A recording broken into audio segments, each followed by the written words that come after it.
Chicago within, say, 3 weeks. So I immediately booked a flight to Detroit to meet her so I could talk with her personally before she packed up and moved to Chicago. And I was able to do that. So I got to visit with her in Detroit for about 4 days. She showed me around Detroit a lot, and we were able to share, she was able to share stories with me about her dad firsthand, and coming from her had a lot of meaning to me because she was there. She was there in that four-family house that Jack had purchased, where he made a continuation of the Underground Railroad by bringing families up from Alabama, putting them to work in Detroit. They save up a little money and they'd move out, and next family would come, and on and on and on. And one of the cousins that actually put me in touch with Lorraine lived in one of those units in the fourplex. And one of the first things she said when she opened her door, or her heart to me, was that, "Tommy, my daddy was a lamb." And she proceeded to tell me the story of some hobo beggar on the street.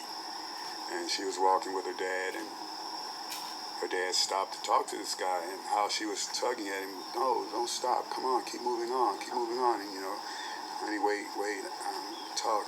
So he stops, and he spends some time with the man, and he talks to him. And time comes, he's ready to move on and go on his way. And Lorraine tells me, she asked him, "Daddy, why did you even bother to talk to that guy?" And his response was, "He needed me."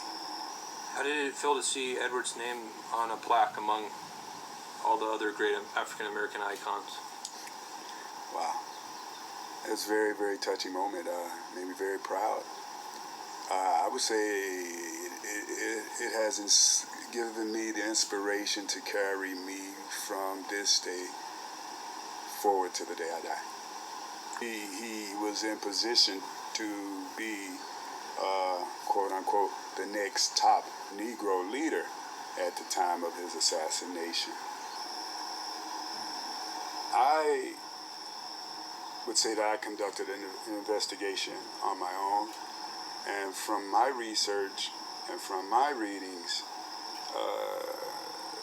things didn't sit right. I mean, it was a private party. The bar was owned by Jack and his wife. His wife was there running the bar. Jack comes in after dining at a nearby restaurant and takes his seat as normal. Closing time comes, and this gentleman is wakened by one of the waitresses and asked to leave. Well, I don't know, but to be awakened and to wake up and throw glasses and throw another glass and pull out a gun and start shooting, and it was said that I'm going to kill Jack, and to me, that man was planted there. And for what reason, and why would he say I'm going to kill Edwards? And this guy was a truck driver, and it was a UAW party. He had no affiliation with the UAW whatsoever. And I believe that it was an assassination and not just a ballroom brawl. And with Jack bringing to the awareness, I would think August 73, the news release whereby 15 to 20 white police officers in Precinct 5, Detroit Police Department, beat 2 African-American police officers. And his stating that, quote, "How are the citizens of Detroit to be safe when those that are in the position of authority to preserve that and to preserve and protect us are not safe from their own.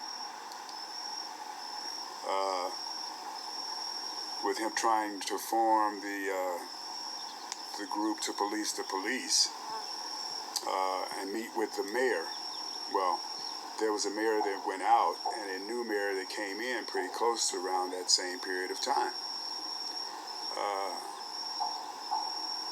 And one doesn't have to be a rocket scientist. Do a little work. Google the mayor. 74. Coleman Young. Google. Read his bio. Look what he's done, what he said. Look at the city. Look what happened to Detroit while he was mayor. He had great plans for the city. How much of it materialized? Who walked away with their pockets full? Who lost? How many African American businesses in Detroit went belly up once their property was taken by eminent domain? How many homes there are in shambles, burnt, and the city's in a mess? So, in some ways, corrupt police, corrupt mayors wouldn't want Mr. Edwards around because he was there for the people and he was a powerful figure and he could have stopped a lot of their corruption. Definitely, I would say so. I saw a movie recently, just the other day. I can't recall the movie, but it was said one man's going to try to make a difference. We're going to have to kill him. Jack was involved in the civic and political life in Detroit, the state of Michigan, and the nation for many years, and has made a substantive contribution, an ardent and persistent fighter in the struggle for civil rights. He was one of the founders of the Trade Union Leadership Council in 1957, and now TULC, mid-LCLU, one of the founders of 1959 of the Negro American Civil Labor Council, headed by Philip Randolph, and one of the founders of the Coalition of Black Trade Unionists in September 1972, co-director of the Manpower Training and Development Department and chairman of the UAW's Southeast Michigan Community Action Program Council. Jack was a member of many organizations, including NAACP Life Member, Detroit Labor Council Action Council, Detroit Incorporated, Metropolitan Fund Corporation, United Foundation, COBTUU, Citizens Crusade Against Poverty, American Civil Liberties Union, Wayne County Stadium Authority, etc.